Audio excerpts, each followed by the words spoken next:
Kurang dari 1 kali 24 jam, tim Puma Polresta Mataram berhasil bekuk terduga pelaku pencuri. Aksi freestyle di sirkuit utama Mandalika viral dan memicu komentar warga.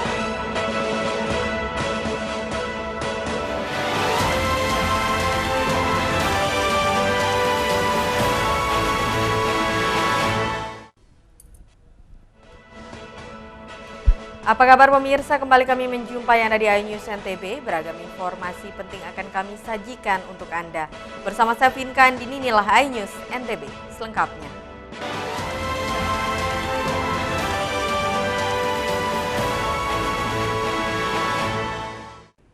Kita awali dari berita pertama pemirsa, kurang dari 1 kali 24 jam tim Puma Satreskrim Polresta Mataram berhasil bekuk terduga pelaku pencurian pembobol counter di wilayah Gomo.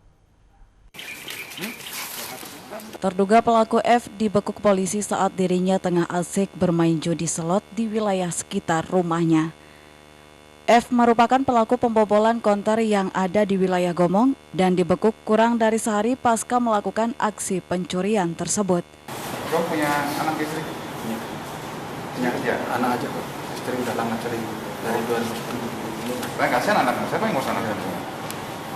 Kayaknya. Kayaknya bisa bekerja. Sekarang udah enggak semuanya. Siapa yang ngasih makan nanti? Dari tetangga sama rumah. Oh, saya masih kerja. Kasat Reskrim Polresta Mataram menjelaskan terduga pelaku ini merupakan duda anak satu dan melakukan pencurian untuk membeli sabu dan berjudi. Yang mana sudah berhasil dijasa oleh pelaku, kemudian sudah dijual seharga 1,3 juta. Dari hasil 1,3 juta tersebut, pelaku menjelaskan menggunakan 300 dari 1,3 juta tersebut untuk membeli sabu dan sisanya digunakan untuk bermain slot atau judi slot. Polisi juga mengamankan barang bukti berupa laptop, uang tunai, 1 unit tab, dan linggis berukuran kecil yang digunakan saat beraksi.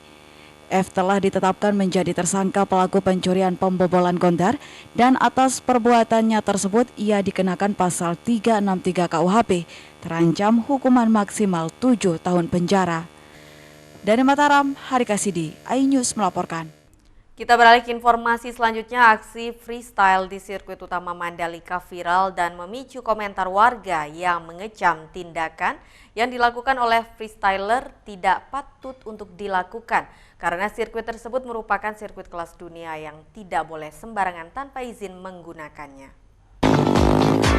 Beredar sebuah video aksi freestyle dan pengendara motor berdurasi 1 menit 20 detik.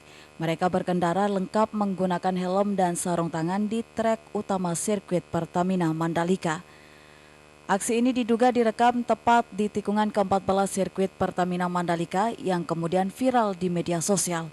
Video itu pertama kali diunggah oleh akun M. Indra Siswono sekitar pukul 14.00 WITA ke grup Pertamina Mandalika International Street Circuit dan mendapat ragam komentar dari warganet. Indra menyebutkan dalam caption video bahwa aksi kedua pengendara motor yang dengan sengaja melakukan aksi freestyle di trek utama sirkuit Pertamina Mandalika tidak patut dicontoh. Warga meminta oknum tersebut untuk ditindak. Kami sebagai warga Lombok Tengah ya saya sangat menyayangkan ada aktivitas freestyle kemarin di sirkuit karena bagaimanapun juga sirkuit ini bukan hanya aset Lombok Tengah tetapi dia milik Indonesia. Artinya kalau nanti ada apa-apa dengan aspalnya kan apalagi kita mau menyelenggarakan MotoGP ke depannya akan jadi masalah juga nanti. Oleh sebab itu kepada siapapun lah jangan untuk kembali lah mengulangi hal-hal yang demikian lah.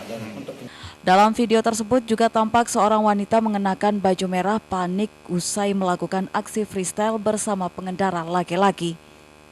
Sementara pihak ITDC dan MJPA belum memberikan keterangan resmi terkait hal tersebut. Dari Lombok Tengah, Muzakir, iNews melaporkan.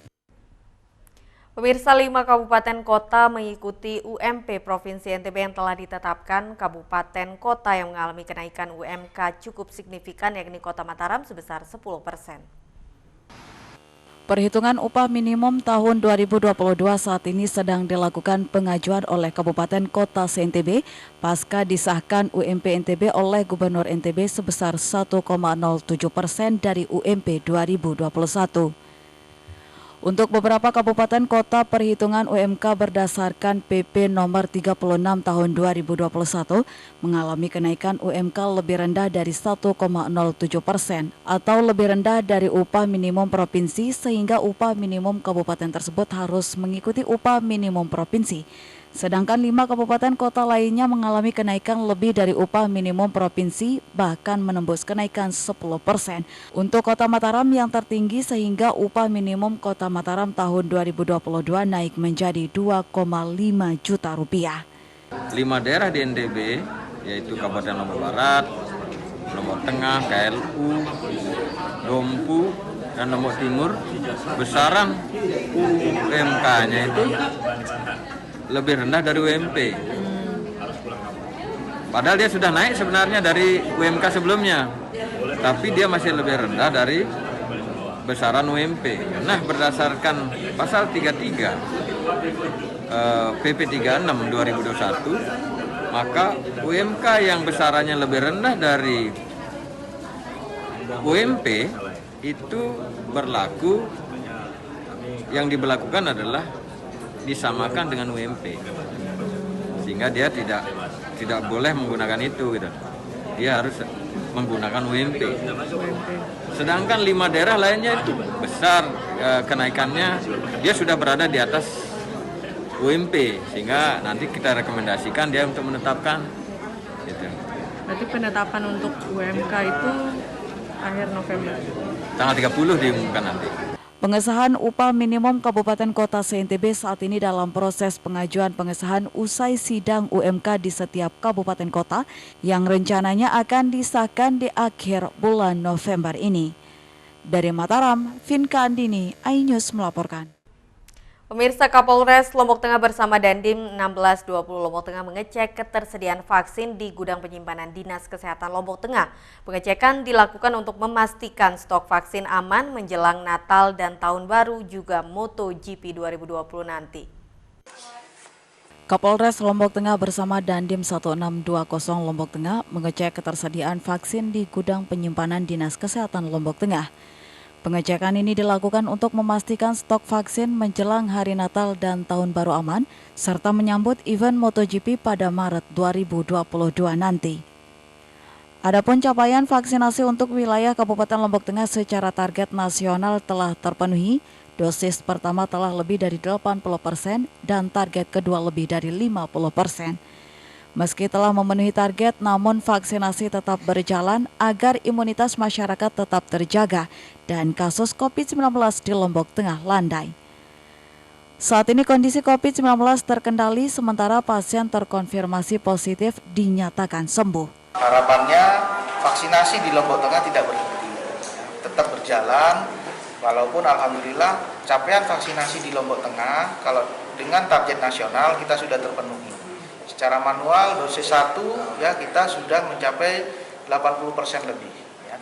Kemudian di dosis 2 kita juga sudah mencapai 50% lebih ya. Tentunya kita juga tidak mau walaupun ini sudah mencapai target terus kita berhenti, tidak ya. Tujuan kita satu, ingin menyehatkan masyarakat ya kan, meningkatkan daya tahan atau imun daripada masyarakat. Sementara itu, Kepala Dinas Kesehatan Lombok Tengah Suwardi menjelaskan, stok vaksin untuk Kabupaten Lombok Tengah masih aman dengan jumlah vaksin sebanyak 80.000 stok. Yang ada 80.000, 30.000 ada di gudang, kemudian 10.000 di puskesmas, 40.000 masih di provinsi. Nah, ini yang harus kita segera selesaikan. Artinya kesasaran harus paling tidak 5.000 sehari lah kita vaksin. Meski kasus COVID-19 untuk wilayah Lombok Tengah cenderung melandai, dihimbau agar tidak lengah dan selalu waspada dan disiplin menerapkan protokol kesehatan. Dari Lombok Tengah, Emma Widiawati, iNews melaporkan. Pemirsa, beragam informasi penting lainnya akan kami sajikan untuk Anda sesaat lagi. Tetaplah di iNews NTB.